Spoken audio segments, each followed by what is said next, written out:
जिस तरीके से हम एक्सक्यूज दे देते हैं या जस्टिफिकेशन देने की कोशिश करते हैं वो अलग अलग तरह की हो सकती है, but to try and understand anger, what is anger.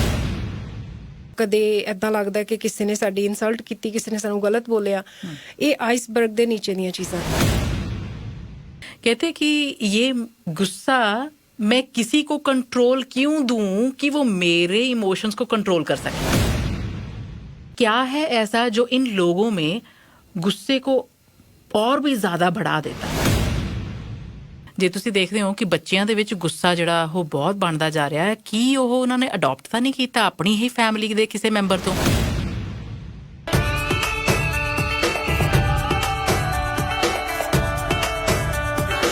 Good afternoon, CKYR 1067 red FM ਤੇ ਪ੍ਰੋਗਰਾਮ ਰੋਸ਼ਨੀ 'ਚ ਆਪਣੇ ਸਾਰੇ ਹੀ ਸੁਣਨ ਵਾਲਿਆਂ ਦਾ ਮੈਂ ਬਹੁਤ-ਬਹੁਤ ਸਵਾਗਤ ਕਰਦੀ ਹਾਂ। ਜੀ ਆਇਆਂ ਨੂੰ।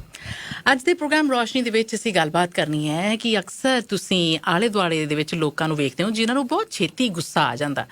ਉਹ ਗੁੱਸੇ ਖੋਰ ਹੁੰਦੇ ਆ ਤੇ ਉਹਨਾਂ ਦੀ ਦੂਸਰਿਆਂ ਦੇ ਵਿੱਚ ਪਛਾਣ ਵੀ ਇਹੀ ਬਣਦੀ, ਉਹ ਗੁੱਸੈਲਾ ਜਿਹਾ, ਉਹ ਗੁੱਸੈਲੀ ਜਿਹੀ, ਹਰ ਵੇਲੇ ਸੜੇ ਰਹਿੰਦੇ ਆ ਜਾਂ ਲੜਨ ਨੂੰ ਕਰਦੇ ਆ। ਲੈ ਦੱਸ, ਮਾੜੀ ਜੀ ਗੱਲ ਕੀਤੀ ਤੇ ਉਹ ਪਤਾ ਨਹੀਂ ਤੁਹਾਡੇ ਸਿਰ ਤੇ ਹੀ ਸਵਾਰ ਹੋ ਜਾਣਗੇ।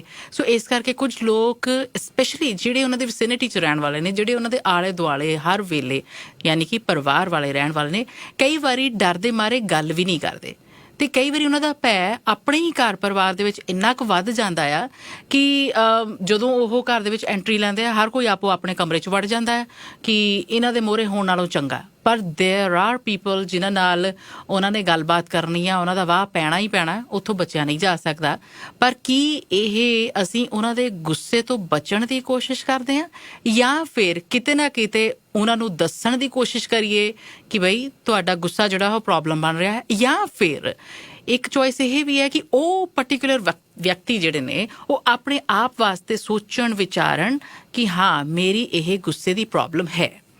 ਇਸੇ ਕਰਕੇ ਹੀ ਮੈਂ ਆਪਣੇ ਸੁਣਨ ਵਾਲਿਆਂ ਨੂੰ ਪ੍ਰੋਗਰਾਮ ਦੀ ਸ਼ੁਰੂਆਤ ਦੇ ਵਿੱਚ ਕੁਝ ਸੁਣਾਉਣਾ ਚਾਹੁੰਦੀ ਹਾਂ, ਜਿਹੜਾ ਕਿ ਮੈਂ ਆਪਣੇ ਇੰਸਟਾਗ੍ਰਾਮ ਅਕਾਊਂਟ ਤੇ ਸ਼ੇਅਰ ਵੀ ਕੀਤਾ ਸੀਗਾ ਥੋੜੇ ਦਿਨ ਪਹਿਲਾਂ। सुनना जरा। दादाजी गुस्से के तेज हैं लेकिन दिल के बड़े अच्छे हैं। ये क्या बकवास है। दादी का सत्यानाश कर दिया दादे ने, दिल हमने सर में मारना है। गुस्सा क्यों नहीं ठीक करते? क्योंकि हम चुपते हैं। हम कभी दादाजी को ये नहीं कहेंगे कि आप अपना गुस्सा ठीक करें, हम उसकी जस्टिफिकेशन ढूंढते हैं। कोई बात नहीं, दिल के तो अच्छे हैं। ਅੱਛੇ ਦਿਲ ਕੇ ਤੋਂ ਅੱਛੇ ਹੈ, ਇਹ ਅਸੀਂ ਕਹਿਣ ਦੀ ਕੋਸ਼ਿਸ਼ ਕਰਦੇ ਹਾਂ। ਕੋਈ ਨਹੀਂ, ਗੁੱਸਾ ਹੀ ਆ ਮਾੜਾ ਜਿਹਾ, ਦਿਲ ਦੇ ਤਾਂ ਚੰਗੇ ਆ। ਪਰ ਅਜਿਹੇ ਲੋਕ ਜਿਹੜੇ ਆ ਜਦੋਂ ਕੰਮਾਂ ਕਾਰਾਂ ਤੇ ਜਾਣਗੇ ਨਾ, ਉਹਨਾਂ ਨੂੰ ਪਤਾ ਹੈ ਕਿ ਉੱਥੇ ਉਹਨਾਂ ਦੀ ਆਮਦਨੀ ਦਾ ਸਾਧਨ ਹੈ, ਉੱਥੇ ਚੱਲਣਾ ਨਹੀਂ, ਉੱਥੇ ਕਿਸੇ ਹੋਰ ਨੂੰ ਗੁੱਸਾ ਦਿਖਾ ਨਹੀਂ ਸਕਦੇ ਤੇ ਜਿਨ੍ਹਾਂ ਤੇ ਚੱਲਦਾ ਉਹਨਾਂ ਤੇ ਆਪਣਾ ਗੁੱਸਾ ਕੱਢਦੇ ਨੇ। ਇਹ ਪ੍ਰੋਬਲਮ ਹੈ ਐਂਗਰ ਮੈਨੇਜਮੈਂਟ ਦੀ। ਇਹ ਪ੍ਰੋਬਲਮ ਹੈ ਅੰਡਰਸਟੈਂਡ ਕਰਨ ਦੀ ਕਿ ਇਹ ਮੇਰਾ ਆਪਣਾ ਬਿਹੇਵੀਅਰਲ ਇਸ਼ੂ ਹੈ। So it is really very important ਕਿ ਪਹਿਲਾਂ ਤਾਂ ਇਹਨੂੰ ਐਕਸੈਪਟ ਕਰੀਏ ਕਿ ਹਾਂ ਇਹ ਮੇਰੀ ਪ੍ਰੋਬਲਮ ਹੈ। ਇਸੇ ਕਰਕੇ ਹੀ ਅੱਜ ਦੇ ਪ੍ਰੋਗਰਾਮ ਰੋਸ਼ਨੀ ਦੇ ਵਿੱਚ ਮੇਰੇ ਨਾਲ ਜਿਹੜੇ ਐਕਸਪਰਟਸ ਸ਼ਾਮਲ ਹੋਣਗੇ ਐਂਗਰ ਮੈਨੇਜਮੈਂਟ 'ਤੇ ਗੱਲ ਕਰਨਗੇ। ਆਈ ਹੈਵ ਅਰੁਣੀ ਵਿਦ ਮੀ, ਜਿਹੜੇ ਕਿ ਰਜਿਸਟਰਡ ਪ੍ਰੋਫੈਸ਼ਨਲ ਸਾਈਕੋਲੋਜਿਸਟ ਨੇ with PCHS Punjabi community health services. Aruni, welcome to the show. Good afternoon. Thank you for having me. ਜੀ, ਨਾਲ ਹੀ ਸਾਡੇ ਜੁਆਇਨ ਕਰ ਚੁੱਕੇ ਨੇ ਸਰਬਜੀਤ ਸੋਢੀ, ਜਿਹੜੇ ਕਿ peer support and intake coordinator ਨੇ with again Punjabi community health services. Sarabjit, ਬਹੁਤ ਸਵਾਗਤ ਹੈ ਤੁਹਾਡਾ।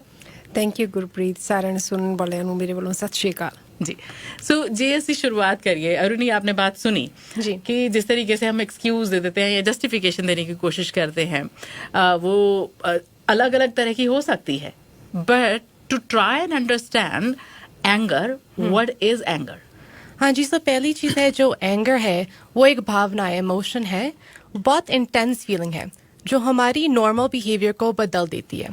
सो जैसे हम नॉर्मली एक्ट करते हैं वो चेंज हो जाती है जब एंगर आता है। वो बहुत इंटेंस फीलिंग है और बहुत कॉम्प्लेक्स फीलिंग है। मतलब कि कभी कभी जो अंदर से हम फील कर रहे हैं वो बाहर कुछ और निकलता है। सो शायद अंदर से हमको उदासी है, हम सैड है, दिल किसी ने टूट गया, right, we had a heartbreak, या डर है या दर्द है, जो भी है, कुछ और निकलता है आउटसाइड से। गुस्सा ही निकलता है क्योंकि हम दिखा नहीं सकते कि अच्छा मुझे अभी सैड फीलिंग आ रहा है या मुझे पेन हो रहा है, सिर्फ गुस्सा आता है। सो वही एक एंगर है which is very complex. Okay so underneath ਕੋਈ ਹੋਰ ਫੀਲਿੰਗ ਹੋ ਸਕਦੀ ਆ, ਉਹ ਉਦਾਸੀ ਹੋ ਸਕਦੀ ਆ, ਕਿਸੇ ਗੱਲ ਤੋਂ ਦਿਲ ਟੁੱਟਿਆ ਹੋ ਸਕਦਾ ਆ, ਕਿਸੇ ਚੀਜ਼ ਤੇ ਨਾਰਾਜ਼ਗੀ ਹੋ ਸਕਦੀ ਆ, ਕਿਸੇ ਗੱਲ ਤੇ ਵਸ ਨਹੀਂ ਸੀ ਚੱਲਿਆ ਜ਼ਿੰਦਗੀ 'ਚ ਇੱਕ ਟਾਈਮ ਤੇ ਉਹਦੇ ਕਰਕੇ ਹੌਲੀ ਹੌਲੀ ਕਰਦਿਆਂ ਉਹ ਭਾਵਨਾਵਾਂ ਜਿਹੜੀਆਂ ਗੁੱਸੇ 'ਚ ਤਬਦੀਲ ਹੋ ਜਾਂਦੀਆਂ, ਅਜਿਹਾ ਕਹਿਣਾ ਹੈ ਅਰੁਣੀ ਦਾ। ਤੋ ਸਰਬਜੀਤ, ਤੁਸੀਂ ਕਿਵੇਂ ਵੇਖਦੇ ਹੋ? ਤੁਸੀਂ ਆਪ ਵੀ ਪ੍ਰੈਕਟਿਸ ਦੇ ਵਿੱਚ ਤਾਂ ਦੇਖਦੇ ਹੋ, ਆਪਣੀ ਲਾਈਫ ਦੇ ਵਿੱਚ ਵੀ, ਈਵਨ ਪ੍ਰੋਫੈਸ਼ਨਲੀ ਵੀ। ਹਾਂਜੀ, ਸੋ ਜਦੋਂ ਅਸੀਂ ਗੁਰਪ੍ਰੀਤ ਗੁੱਸੇ ਦੀ ਗੱਲ ਕਰਦੇ ਹਾਂ, ਗੁੱਸਾ ਅਸੀਂ ਲੱਭੀਏ ਤਾਂ ਅਸੀਂ ਹਰ ਛੋਟੀ ਛੋਟੀ ਗੱਲ ਤੇ ਗੁੱਸਾ ਕਰ ਸਕਦੇ ਹਾਂ। ਅਸੀਂ ਕਈ ਵਾਰ ਟ੍ਰੈਫਿਕ 'ਚ ਫਸੇ ਹੁੰਦੇ ਹਾਂ, ਸਾਨੂੰ ਗੁੱਸਾ ਆ ਜਾਂਦਾ। ਅਸੀਂ ਅੱਜ ਕੱਲ੍ਹ ਬਾਹਰ ਦਾ ਵੈਦਰ ਇੱਦਾਂ ਦਾ ਬੜਾ ਪਾਣੀ ਪਾਣੀ ਹੋਇਆ ਪਿਆ, ਜੇ ਸ਼ੂਜ਼ ਨੂੰ ਪਾਣੀ ਲੱਗ ਗਿਆ ਅਸੀਂ ਤਾਂ ਵੀ ਗੁੱਸੇ ਹੋ ਜਾਣਾ। ਸੋ ਕੋਈ ਵੀ ਚੀਜ਼ ਟ੍ਰਿਗਰ ਸਾਨੂੰ ਕੁਛ ਵੀ ਕਰ ਸਕਦਾ। ਹਾਂਜੀ, ਸੋ ਜਿਵੇਂ ਅਸੀਂ ਜੇ ਗੱਲ ਕਰੀਏ ਕਿ ਇੱਕ ਆਈਸਬਰਗ ਦੀ ਤਰ੍ਹਾਂ ਅਸੀਂ ਗੁੱਸੇ ਨੂੰ ਵੇਖਦੇ ਹਾਂ, ਜਿਵੇਂ ਅਰੁਣੀ ਨੇ ਗੱਲ ਕੀਤੀ ਕਿ ਸਾਨੂੰ ਕੋਈ ਹਿਊਮਿਲੇਸ਼ਨ ਫੀਲ ਹੁੰਦੀ ਹੈ, ਅਨਫੇਅਰਨੈਸ ਫੀਲ ਹੁੰਦੀ ਹੈ, ਅਸੀਂ ਹਰਟ ਹੁੰਦੇ ਹਾਂ, ਸੈਡ ਹੁੰਦੇ ਹਾਂ, ਜਾਂ ਸਾਨੂੰ ਕਦੇ ਇੱਦਾਂ ਲੱਗਦਾ ਕਿ ਕਿਸੇ ਨੇ ਸਾਡੀ ਇਨਸਲਟ ਕੀਤੀ, ਕਿਸੇ ਨੇ ਸਾਨੂੰ ਗਲਤ ਬੋਲਿਆ। ਇਹ ਆਈਸਬਰਗ ਦੇ ਨੀਚੇ ਦੀਆਂ ਚੀਜ਼ਾਂ ਨੇ। ਸੋ ਇਹ ਸਾਰੀਆਂ ਜਦੋਂ ਫੋਰ ਐਗਜ਼ਾਮਪਲ ਸਾਨੂੰ ਕਿਸੇ ਨੇ ਹਰਟ ਕੀਤਾ ਤੇ ਹਰਟ ਤੋਂ ਇਹ ਹਰਟ ਇੱਕ ਟ੍ਰਿਗਰ ਬਣ ਜਾਂਦਾ ਤੇ ਉਸ ਬਣ ਜਾਂਦਾ ਕਿ ਜਿਵੇਂ ਸਾਨੂੰ ਹੁਣ ਗੁੱਸਾ ਆ ਗਿਆ ਤੇ ਇਹ ਸਰਫੇਸ ਤੋਂ ਬਾਹਰ ਆ ਕੇ ਗੁੱਸੇ ਦਾ ਰੂਪ ਜਿਹੜਾ ਲਾ ਲੈਂਦਾ। ਸੋ ਉਹ ਗੁੱਸਾ ਜਿਹੜਾ ਟ੍ਰਿਗਰ ਹੋਇਆ ਜਾਂ ਉਹ ਗੁੱਸਾ ਜਿਹੜਾ ਇਕੱਠਾ ਹੋਇਆ ਕਿਸੇ ਵਜ੍ਹਾ ਕਰਕੇ, ਉਹਦੇ ਵਿੱਚ ਕੋਈ ਵਜ੍ਹਾ ਸੀ ਉਹਦੀ, ਮਤਲਬ ਕੁਛ ਨਾ ਕੁਛ ਹੋਇਆ, ਕੋਈ ਇਨਸੀਡੈਂਟ ਹੋਇਆ ਜਾਂ ਕੋਈ ਐਕਸ਼ਨ ਹੋਇਆ ਜਿਹੜਾ ਸਾਨੂੰ ਪਸੰਦ ਨਹੀਂ ਸੀ। ਐਂਡ ਜਿਹੜੇ ਲੋਕਾਂ ਨੂੰ ਅਜਿਹੀਆਂ ਸਮੱਸਿਆਵਾਂ ਹੁੰਦੀਆਂ, ਕੀ ਤੁਸੀਂ ਦੇਖਦੇ ਹੋ ਕਿ ਉਹ ਐਕਸੈਪਟ ਕਰਦੇ ਆ ਇਸ ਚੀਜ਼ ਨੂੰ?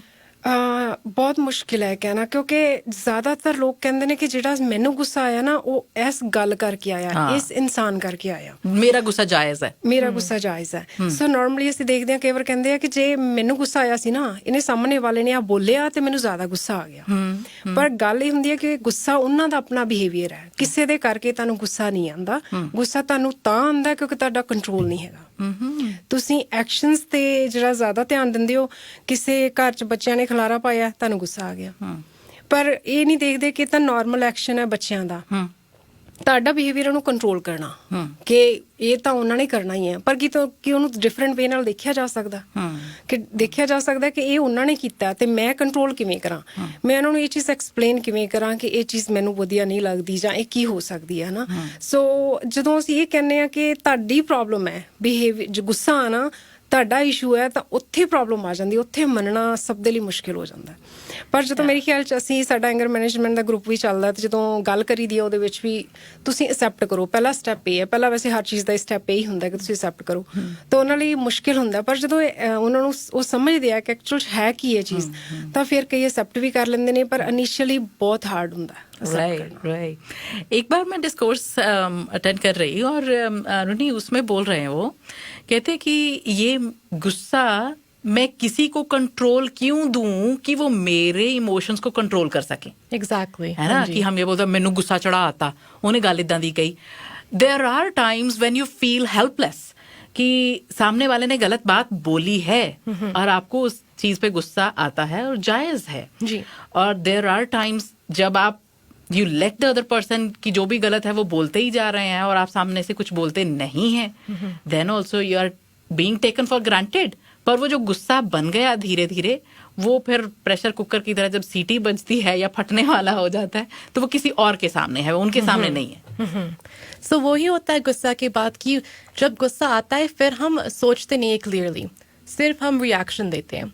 मगर जो आपने कहा वो बहुत अच्छी बात है कि जो भी हो रहा है आपके सामने, फिर जब आपको गुस्सा आता है, हमको गुस्सा आता है, हमारे हेल्थ प्रॉब्लम्स आते हैं, हमारे मेंटल हेल्थ प्रॉब्लम्स आते हैं, सिर्फ हमको इफेक्ट वो आता है, सामने वाला चल जाता है, जो भी कहना चाहते हैं वो कहते थे और फिर वो चले जाते हैं। और क्या होता है, हमको गुस्सा आता है, हमारी हेल्थ के प्रॉब्लम्स आते हैं, हाई ब्लड प्रेशर हो सकता है, रात को नींद नहीं आती, हम वही चीज़ सोचते रहते हैं और हमारी और मेंटल हेल्थ प्रॉब्लम्स आती हैं।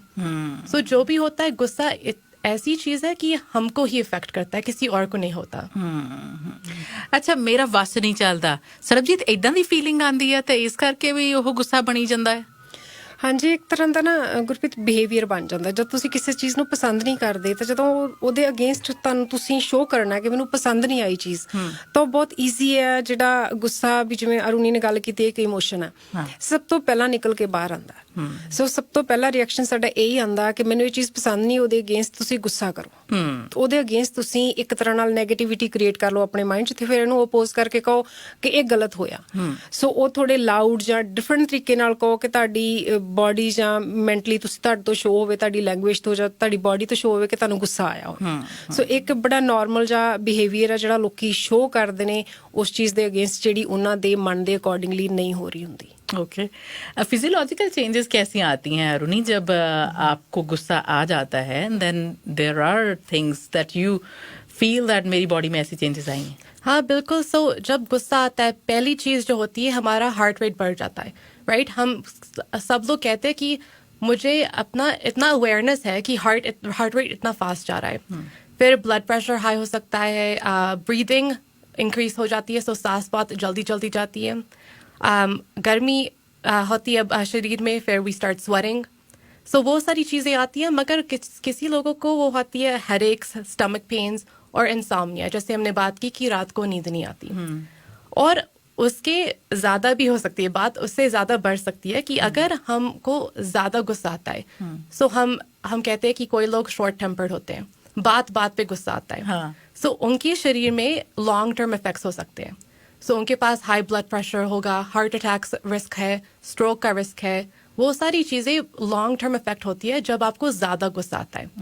क्योंकि क्या होता है, हमारी बॉडी में जब गुस्सा आता है, वो एक रिस्पॉन्स होता है फाइट और फ्लाइट, वो नेचुरल रिस्पॉन्स होता है। सो अगर बात बात पे गुस्सा आता है, वो बॉडी हमेशा फाइट और फ्लाइट में रहेगी, वो रिलैक्स कभी भी नहीं होगी। सो वो हमको जाना चाहिए, be mindful of that, because हमारी बॉडी में वो लॉन्ग टर्म इफेक्ट्स आ रहे हैं। राइट। अरुणी, कुछ ट्रिगर्स की बात करते हैं कि क्या है ऐसा जो इन लोगों में गुस्से को और भी ज्यादा बढ़ा देता है? सो ट्रिगर वो बात होती है जो जिससे आपका कोई रिएक्शन होता है। सो ट्रिगर हो सकती है एक सिचुएशन, जैसे आप न्यूज़ पे देख रहे हो या आपके सामने कोई नाइंसाफ़ी हो रही है, वो एक ट्रिगर हो सकती है। या किसी ने आपको कुछ कहा या किया, लाइक पुश किया या जो भी है, वो ट्रिगर हो सकती है। या कोई आदमी आपके सामने आता है और जब आप उनको देखते हो, बुरी मेमोरीज याद आती है। वो सारी चीज़ें ट्रिगर्स हो सकती है आपके लिए। नाउ ट्रिगर्स आर पर्सनल, कि जो मेरा ट्रिगर है सरबजीत का ट्रिगर नहीं है, right. It's very personalized to me. मगर जो कॉमन ट्रिगर्स हो सकते हैं वो है कि अगर आप बात करें और कोई आपकी बात नहीं सुन रहा, यू आर बीइंग इग्नोर्ड, या मजाक में किसी ने आपको कुछ कह दिया, ऐसी बात जो आपको पसंद नहीं है, या किसी ने कोई आप पे चला रहा है, जो भी हो रहा है वो आपका ट्रिगर, वो कॉमन ट्रिगर्स होते हैं। ਹਾਂਜੀ, ਨਹੀਂ ਬਿਲਕੁਲ। ਜਿਹੜੀ ਜਿਵੇਂ ਮੈਂ ਪਹਿਲਾਂ ਕਿਹਾ ਸੀ ਕਿ ਕੋਈ ਚੀਜ਼ ਪਸੰਦ ਨਹੀਂ ਆਉਂਦੀ ਹੈ ਨਾ, ਸੋ ਉਹ ਟ੍ਰਿਗਰ ਬਣ ਜਾਂਦੀ ਹੈ। ਉਹ ਛੋਟੀ ਵੀ ਹੋ ਸਕਦੀ ਹੈ, ਵੱਡੀ ਵੀ ਹੋ ਸਕਦੀ ਹੈ। ਸੋ ਜੇ ਆਪਾਂ ਬੱਚਿਆਂ ਦੀ ਮੈਂ ਐਗਜ਼ਾਮਪਲ ਦਿੰਦੀ ਹਾਂ, ਜਿਵੇਂ ਇੱਕ ਬੱਚਾ ਹੈ, ਉਹਦੇ ਸਕੂਲ 'ਚ ਕੋਈ ਬੁਲਿੰਗ ਹੁੰਦੀ ਹੈ, ਜਾਂ ਉਹਨੂੰ ਕੋਈ ਚੀਜ਼, ਉਹਦੇ ਫਰੈਂਡਸ ਜਿਹੜੇ ਉਹਦੇ ਬਾਰੇ 'ਚ ਬੋਲਦੇ ਨੇ ਜਿਹੜੀ ਉਹਨੂੰ ਪਸੰਦ ਨਹੀਂ ਆਉਂਦੀ, ਤਾਂ ਉਹਨੂੰ ਗੁੱਸਾ ਆਉਂਦਾ। ਜਾਂ ਤਾਂ ਉਹ ਗੁੱਸਾ ਫਿਰ ਉਹ ਜਦੋਂ ਘਰ ਵੀ ਉਹਨੂੰ ਕੋਈ ਗੱਲ ਕਹੀ ਜਾਂਦੀ ਹੈ ਤਾਂ ਉਹਦੇ ਲਈ ਟ੍ਰਿਗਰ ਬਣ ਜਾਂਦੀ ਹੈ, ਫਿਰ ਉਹਨੂੰ ਗੁੱਸਾ ਜ਼ਿਆਦਾ ਆਉਂਦਾ, ਫਿਰ ਉਹਦਾ ਇਹ ਬਿਹੇਵੀਅਰ ਬਣ ਜਾਂਦਾ।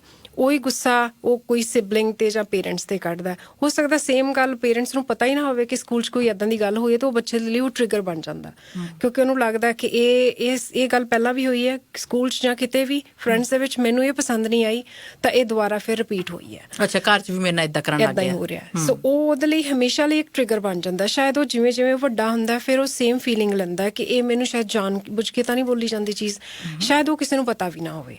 ਸੋ ਇਹ ਇਦਾਂ ਹੀ ਉਹਨੂੰ ਇੱਕ ਗੁੱਸੇ ਦਾ ਜਿਹੜਾ ਉਹਦਾ ਪੈਟਰਨ ਬਣ ਜਾਂਦਾ, ਫਿਰ ਉਹਦੇ ਨਾਲ ਚੀਜ਼ਾਂ ਐਡ ਹੋ ਜਾਂਦੀਆਂ ਨੇ, ਫਿਰ ਉਹਦੇ ਨਾਲ ਰਿਲੇਟਡ ਚੀਜ਼ਾਂ ਨੂੰ ਉਹ ਟ੍ਰਿਗਰ ਲੈਣਾ ਸ਼ੁਰੂ ਕਰ ਦਿੰਦਾ, ਕਿ ਫਿਰ ਉਹ ਕੰਪੈਰੀਜ਼ਨ ਕਰਨਾ ਸ਼ੁਰੂ ਕਰ ਦਿੰਦਾ ਕਿ ਜਿਹੜੀ ਚੀਜ਼ ਮੈਨੂੰ ਕਹੀ ਸੀ ਇਹਨਾਂ ਨੇ ਕਿ ਉਹ ਮੇਰਾ ਸਿਬਲਿੰਗ ਜਾਂ ਮੇਰੇ ਫਰੈਂਡਸ ਉਹ ਕਰ ਰਹੇ ਆ, ਫਿਰ ਉਹ ਵੀ ਉਹਦੇ ਲਈ ਟ੍ਰਿਗਰ ਬਣ ਜਾਂਦਾ। ਸੋ ਕਈ ਵਾਰੀ ਇੰਨਾ ਕੁ ਟ੍ਰਿਗਰ ਤੋਂ ਟ੍ਰਿਗਰ ਐਡ ਹੁੰਦੇ ਜਾਂਦੇ ਆ, ਤੇ ਉਹ ਬਿਹੇਵੀਅਰ ਦਾ ਇੱਕ ਪੈਟਰਨ ਹੀ ਬਣ ਜਾਂਦਾ ਕਿ ਉਹਨਾਂ ਦੇ ਲਈ ਹਰ ਚੀਜ਼ ਨੂੰ ਉਹ ਟ੍ਰਿਗਰ ਹੀ ਵੇਖਦੇ ਨੇ ਕਿ ਇਹਨੇ ਮੈਨੂੰ ਹਰਟ ਕੀਤਾ, ਜਾਂ ਚੀਜ਼ ਮੈਨੂੰ ਚੰਗੀ ਨਹੀਂ ਲੱਗੀ, ਮੇਰੇ ਅਕੋਰਡਿੰਗਲੀ ਨਹੀਂ ਹੋਈ। ਉਹ ਸਾਰੀਆਂ ਚੀਜ਼ਾਂ ਕਿਸੇ ਇਨਸਾਨ ਦੇ ਲਈ ਟ੍ਰਿਗਰ ਬਣ ਜਾਂਦੀਆਂ।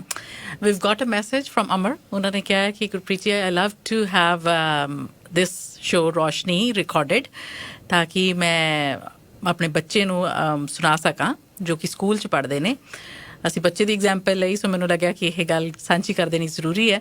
ਐਂਡ ਮੈਂ ਦੱਸ ਦੇਣਾ ਚਾਹੁੰਦੀ ਹਾਂ ਕਿ ਇਹ ਪ੍ਰੋਗਰਾਮ ਜਿਹੜਾ ਅੱਜ ਦਾ ਹੈ, ਇਹਦੀ ਵੀਡੀਓ ਰਿਕਾਰਡਿੰਗ ਜਿਹੜੀ ਹੈ ਬਹੁਤ ਜਲਦ ਰੈਡ FM ਕੈਲਗਰੀ ਦੇ ਫੇਸਬੁੱਕ ਪੇਜ ਤੇ ਪ੍ਰਸਾਰਿਤ ਕੀਤੀ ਜਾਏਗੀ, ਔਰ ਉਹ ਰਿਕਾਰਡਡ ਸੈਗਮੈਂਟ ਤੁਸੀਂ ਵੇਖ ਸਕਦੇ ਹੋ ਔਰ ਆਪਣੇ ਬੱਚੇ ਨੂੰ ਦਿਖਾ ਸੁਣਾ ਵੀ ਸਕਦੇ ਹੋ। ਐਂਡ ਆਲਸੋ ਉਹਨਾਂ ਨੇ ਕਿਹਾ ਕਿ ਜੇਕਰ ਤੁਸੀਂ PCHS ਦਾ ਨੰਬਰ ਜਾਂ ਈਮੇਲ ਸ਼ੇਅਰ ਕਰ ਦਿਓ, ਦੈਲ ਬੀ ਗ੍ਰੇਟ। ਹਾਂਜੀ, ਸੋ ਜੇ ਕਿਸ ਨੇ ਕੰਟੈਕਟ ਕਰਨਾ ਹੈ ਸਾਡੇ ਨਾਲ ਤਾਂ ਸਾਡਾ ਫੋਨ ਨੰਬਰ ਹੈਗਾ 5879999312। ਸੋ ਈਮੇਲ ਵੀ ਕਰ ਸਕਦੇ ਆ ਸਾਡੇ ਇਨਫੋ ਅਕਾउंट ਤੇ info@pchscalgary.com ਤੇ।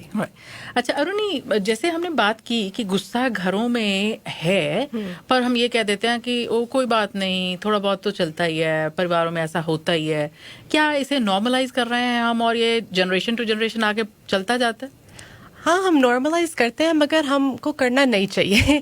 ये गलत फहमी होती है कि कुछ लोगों को ज्यादा गुस्सा आता है या मर्द को ज्यादा गुस्सा आता है, औरतों को नहीं होता। लाइक वो बहुत कॉमन गलत फहमी है जो हमने सब सुना है। मगर गुस्सा, जैसे हमने बात की, वो भावनाएं, हम सब इंसान हैं, हम सबके पास सेम इमोशंस आती है।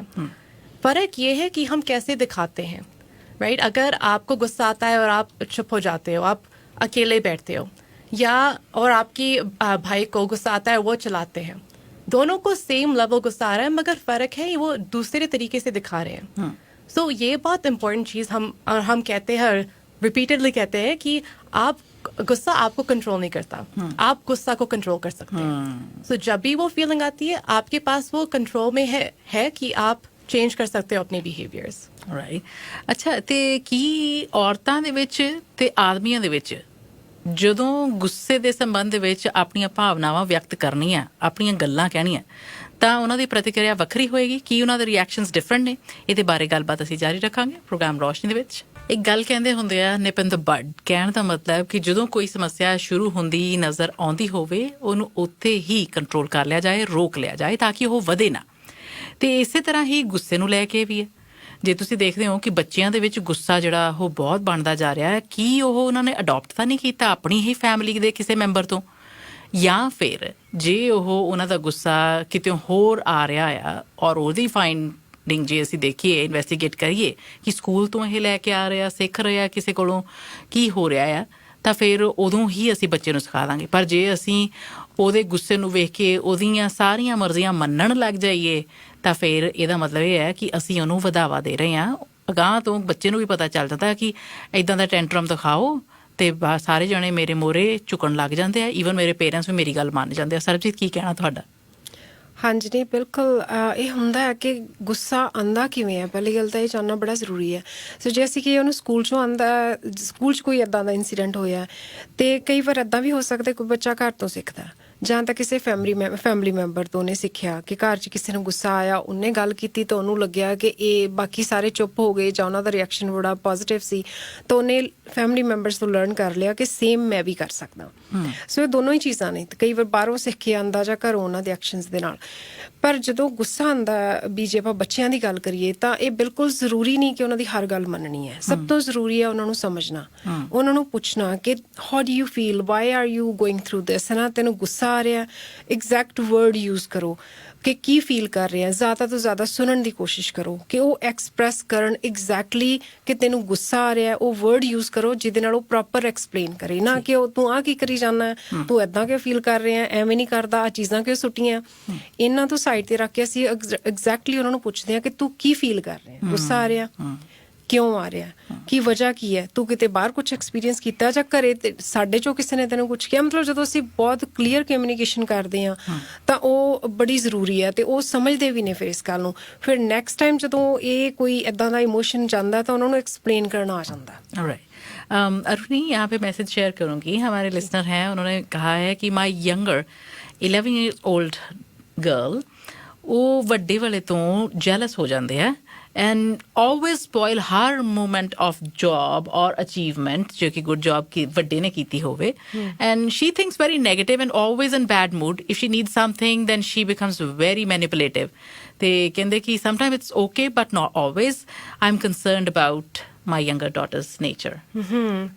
So वो जैसे सरबजीत ने कहा वही आपको करना है कि पूछना है कि अच्छा आप ये क्यों बिहेवियर कर रहे हो, अंदर से क्या फीलिंग आ रही है, क्योंकि क्या होता है, हम अपने आप को सोचते हैं कि अच्छा शायद इसलिए हो रहा है या उसलिए, मगर हमको चिल्ड्रन को पूछना है कि ये क्यों हो रहा है, आप क्या फील कर रहे हो. दूसरी बात है जो हमारे पेरेंटिंग क्लासेस में भी हम बात करते हैं कि अगर बच्चा कुछ कर रहा है, if they're showing throwing a tantrum या गुस्सा हो रहा है, जो भी हो रहा है, कभी कभी एक्सेप्शंस में आप सुन सकते हो, मगर अगर आप हमेशा उनकी बात सुनते हो, फिर वो जानते हैं कि अच्छा मुझे सिर्फ ये करना है, फिर हो गया. सो जो भी हो रहा है आपको दिखाना है, सिखाना है कि ऐसी तरीके से अगर कुछ मन में है आप ऐसी बात करो. ये नहीं करो कि अच्छा किसी से रूड दिखाओ या ये करो वो करो. लाइक calmly बताओ कि आपके मन में क्या हो रहा है, and then we will have a solution. Okay Sarabjit, ਕੀ ਆਦਮੀਆਂ ਤੇ ਔਰਤਾਂ, ਕੁੜੀਆਂ ਤੇ ਮੁੰਡਿਆਂ ਦਾ ਗੁੱਸਾ ਦਿਖਾਉਣ ਦਾ ਤਰੀਕਾ, ਰਿਐਕਸ਼ਨ ਵੱਖਰਾ ਹੈ? ਹਾਂਜੀ, ਹੋ ਸਕਦਾ ਹੈ ਬਿਲਕੁਲ, ਕਿਉਂਕਿ ਆਪਣੀ ਜਿਹੜੀ ਆਪਾਂ ਸਾਊਥ ਏਸ਼ੀਅਨ ਕਮਿਊਨਿਟੀ ਦੀ ਗੱਲ ਕਰਦੇ ਹਾਂ, ਥੋੜਾ ਪਾਵਰ ਐਂਡ ਕੰਟਰੋਲ ਆਪਾਂ ਕਹਿੰਦੇ ਆ ਕਿ ਮੇਲ ਜ਼ਿਆਦਾ, ਕਿਉਂਕਿ ਘਰ ਚਲਾਉਂਦੇ ਆ, ਸ਼ੁਰੂ ਤੋਂ ਇਦਾਂ ਦਾ ਐਟਮੋਸਫੇਅਰ ਰਿਹਾ ਹੈ ਨਾ, ਤੇ ਉਹ ਹੀ ਲਰਨ ਕੀਤਾ ਅਸੀਂ ਵੀ, ਜਾਂ ਅਗਲੀਆਂ ਜਨਰੇਸ਼ਨ ਵੀ ਉਹ ਲਰਨ ਕਰਨੀ ਹੈ. ਤਾਂ ਸੋ ਉਹਨਾਂ ਦਾ ਗੁੱਸਾ ਥੋੜਾ ਓਪਨ ਹੁੰਦਾ, ਉਹ ਓਪਨਲੀ ਗੱਲ ਨੂੰ, ਗੁੱਸੇ ਨੂੰ ਐਕਸਪ੍ਰੈਸ ਕਰ ਸਕਦੀ ਹੈ. ਸੋ ਜਿਹੜੀ ਫੀਮੇਲਸ ਹੁੰਦੀਆਂ ਉਹਨਾਂ ਲਈ ਮੁਸ਼ਕਿਲ ਹੁੰਦਾ. ਸੋ ਜ਼ਿਆਦਾਤਰ ਉਹ ਚੁੱਪ ਹੋ ਜਾਂਦੀਆਂ ਤੇ ਚੁੱਪ ਹੋ ਕੇ ਗੁੱਸਾ ਦਿਖਾਉਂਦੇ ਆ, ਕਿਉਂਕਿ ਜੇ ਉਹ ਐਕਸਪ੍ਰੈਸ ਕਰਦੀਆਂ ਤਾਂ ਉਹਨਾਂ ਨੂੰ ਉਹਦੇ ਕੌਨਸੀਕੁਐਂਸਸ ਜਿਹੜੇ ਆ ਉਹ ਜ਼ਿਆਦਾ ਵੱਧ ਸਕਦੇ ਆ, ਲੜਾਈ ਹੋ ਸਕਦੀ ਹੈ, ਕੌਨਫਲਿਕਟਸ ਹੋ ਸਕਦੇ ਨੇ. ਪਰ ਜੇ ਇਹ ਕਹੀਏ ਕਿ ਆਦਮੀਆਂ ਨੂੰ ਜ਼ਿਆਦਾ ਗੁੱਸਾ ਆਉਂਦਾ ਔਰਤਾਂ ਨਾਲੋਂ, ਇੱਦਾਂ ਦਾ ਕੁਛ ਨਹੀਂ ਹੈ. ਜਾਂ ਕਿਸੇ ਖਾਸ ਕਿਸਮ ਦੇ ਲੋਕਾਂ ਨੂੰ ਵੀ ਉਹਨਾਂ ਦੀ ਜੌਬ ਕਰਕੇ ਜਾਂ ਕਿਸੇ ਕਰਕੇ ਜ਼ਿਆਦਾ ਗੁੱਸਾ ਆਉਂਦਾ, ਇਹ ਕੋਈ ਫਰਕ ਨਹੀਂ, ਸਾਰੇ ਇਨਸਾਨਾਂ ਨੂੰ ਸੇਮ ਗੁੱਸਾ ਆਉਂਦਾ. हाँ, एक्सप्रेस करने का तरीका डिफरेंट हो सकता है. ओके अरुणी, आपसे ये जानना चाहेंगे कि जैसे हमने बात की, जब गुस्सा आप पर हावी हो गया, पहले तो आपने गुस्से को कंट्रोल करना है, गुस्से को खुद पर कंट्रोल मत लेने दें, फिजियोलॉजिकल चेंजेस आती हैं. ऐसे ही मेंटली भी आप इफेक्ट होते हैं, वो पर्सन पर असर होता है, चाहे वो माने चाहे ना माने. हाँ बिल्कुल, क्योंकि अगर आपको गुस्सा आता है, जो भी सिचुएशन है, जो भी आपका ट्रिगर है, और फिर अगर आप उसी बारे में आप सोचते रहते हो, फिर आपका वो नेगेटिव मेंटल हेल्थ होता है, शायद आपको एंग्जाइटी आती है, डिप्रेशन होता है, रात को नींद नहीं आती. ये हमारे कम्युनिटी में बहुत कॉमन होता है कि हम रात को जो भी वो सोचते हैं दिन में, वो रात को आती है, राइट. सो पूरे रात हम नहीं सोते, वो सेम चीज़ हम सोचते रहते हैं, और वो long term it's not good for your mental health, क्योंकि वही तो एंग्जाइटी होती है, डिप्रेशन होता है. अगर हम सेम सिचुएशन की बात करते रहते हैं मगर कोई और सोल्यूशन नहीं दिखाते, right, there's no solution to the problem, फिर वो depression, it can trigger depression, क्योंकि we're not looking at any other solution. हम सिर्फ देख रहे हैं कि अच्छा ये कैसे हो गया, किसी ने कुछ कह दिया हमको, same situation हम सोचते रहते हैं. सरबजीत? ਹਾਂਜੀ ਬਿਲਕੁਲ, ਜਦੋਂ ਗੁੱਸਾ ਆਉਂਦਾ ਨਾ, ਸਾਡੀ ਸੈਲਫ ਅਸਟੀਮ ਬਹੁਤ ਲੋ ਹੋ ਜਾਂਦੀ ਹੈ. ਅਤੇ ਜੇ ਕੋਈ ਇਨਸਾਨ ਆਲਰੇਡੀ ਕਿਸੇ ਫਿਜ਼ੀਕਲ ਕਿਸੇ ਬਿਮਾਰੀ 'ਚੋਂ ਲੰਘ ਰਿਹਾ, ਉਹਨਾਂ ਦੇ ਲਈ ਗੁੱਸਾ ਜਿਹੜਾ ਉਹ ਹੋਰ ਵੀ ਡੇਂਜਰਸ ਹੋ ਜਾਂਦਾ. ਕਈ ਵਾਰ ਉਹਨਾਂ ਤੋਂ ਐਕਸਪ੍ਰੈਸ ਨਹੀਂ ਹੁੰਦਾ, ਕਈ ਵਾਰ ਉਹਨਾਂ 'ਤੇ ਮੈਂਟਲ ਅਤੇ ਫਿਜ਼ੀਕਲ ਬਹੁਤ ਜ਼ਿਆਦਾ ਇਫੈਕਟ ਕਰ ਦਿੰਦਾ. ਹੁਣ ਜੇ ਇਹਨੂੰ ਆਪਾਂ ਇੱਦਾਂ ਦੇਖੀਏ ਕਿ ਜਿਹੜਾ ਗੁੱਸਾ ਹੈ ਉਹ ਬਹੁਤ ਸਾਰੀ ਐਨਰਜੀ ਸਾਡੇ ਮਾਈਂਡ ਤੋਂ ਕੰਜ਼ਿਊਮ ਕਰਦਾ, ਤੇ ਉਹ ਨੈਗੇਟਿਵ ਥਾਟਸ ਹੀ ਕ੍ਰੀਏਟ ਹੁੰਦੇ ਨੇ ਉਹਦੇ ਨਾਲ. ਸੋ ਉਹਦੇ ਨਾਲ ਸਾਡੀ ਜਿਹੜੀ ਫੀਲਿੰਗ ਹੈ, ਸਾਡੇ ਇਮੋਸ਼ਨਸ ਨੇ, ਸਾਡੇ ਥਾਟਸ ਨੇ, ਸਾਡਾ ਗੱਲਬਾਤ ਕਰਨ ਦਾ ਤਰੀਕਾ, ਉਹ ਸਾਰਾ ਕੁਛ ਨੈਗੇਟਿਵ ਹੋ ਜਾਂਦਾ. ਇਹ ਨਾਲ ਸਾਡੀ ਡੇ ਟੂ ਡੇ ਲਾਈਫ ਸਾਰਾ ਕੁਛ ਜਿਹੜਾ ਉਹ ਉੱਤੇ ਇੰਪੈਕਟ ਹੁੰਦਾ ਕਿ ਅਸੀਂ ਆਪਣੇ ਰਿਲੇਸ਼ਨਸ 'ਤੇ ਨਹੀਂ ਫੋਕਸ ਕਰ ਪਾਉਂਦੇ, ਆਪਣੀ ਜੌਬ 'ਤੇ ਜਿਹੜੀ ਇੱਕ ਬੈਟਰ ਵੇ ਨਾਲ ਕਮਿਊਨੀਕੇਸ਼ਨ ਕਰਨੀ, ਅਸੀਂ ਬੱਚਿਆਂ ਨੂੰ ਦੱਸਣਾ, ਆਪਣੀ ਲਾਈਫ 'ਚ ਕਰਨਾ ਜਿਹੜਾ ਕੁਛ, ਉੱਤੇ ਅਸੀਂ ਕਨਸਨਟਰੇਟ ਨਹੀਂ ਕਰ ਸਕਦੇ. ਰਾਈਟ, ਅਸੀਂ ਗੱਲਬਾਤ ਜਾਰੀ ਰੱਖਾਂਗੇ. ਕੌਨਫਲਿਕਟਸ ਕਿਵੇਂ ਪਰਿਵਾਰਾਂ ਦੇ ਵਿੱਚ ਵੱਧ ਜਾਂਦੇ ਆ, ਕਿਸੇ ਇੱਕ ਦੇ ਗੁੱਸੇ ਦੀ ਪ੍ਰੋਬਲਮ ਕਰਕੇ ਉਹਦੇ ਪਿੱਛੇ ਰੀਜ਼ਨ ਉਹ ਪਰਿਵਾਰ ਦੇ ਸਦੱਸ ਜਿਹੜੇ ਐਟ ਪ੍ਰੈਜ਼ੈਂਟ ਹੈਗੇ ਉਹ ਨਹੀਂ ਹੋ ਸਕਦੇ, ਕੋਈ ਪਿੱਛੋਂ ਦੀ ਵੀ ਲਿਆ ਗੁੱਸਾ ਹੋ ਸਕਦਾ ਆ, ਇੰਟਰਜਨਰੇਸ਼ਨਲ ਟਰਾਮਾ ਅਗਾਂਹ ਵਧਿਆ ਹੋ ਸਕਦਾ ਆ. सो ਉਹਦੇ ਬਾਰੇ ਅਸੀਂ ਸਮਝਣ ਦੀ ਹੁਣ ਕੋशिश ਕਰਾਂਗੇ. सुनते रहना प्रोग्राम रोशनी. अरुणी, अभी ये बात करें कि अपनी फैमिलीज़ में कई बार कॉन्फ्लिक्ट रेजोल्यूशन हो ही नहीं पाती क्योंकि किसी के गुस्से की इतनी प्रॉब्लम है, और शायद ऐसा भी होता है कि एक को अगर नहीं पता कि गुस्सा कैसे कंट्रोल करना, और वो इस बात को स्वीकार भी नहीं करते हैं कि हाँ भाई मेरी एंगर के इश्यूज हैं, उस वजह से दूसरे में भी एंगर इश्यूज बनने शुरू हो जाते हैं, है ना. राइट. सो जब हम कॉन्फ्लिक्ट रेजोल्यूशन के बारे में बात करते हैं, जो पहली चीज़ हम सिखाते हैं कि अपने पर्सपेक्टिव को आप सिर्फ नहीं देखिए, look at everyone else around you. क्योंकि अगर हम फैमिली के बारे में बात कर रहे हैं, आपकी फैमिली आप जानते हैं उन सबको, आप जानते हो कि वो कभी भी कुछ नहीं करे कि आपका बुरा हो जाए. They're trying to help you हमेशा.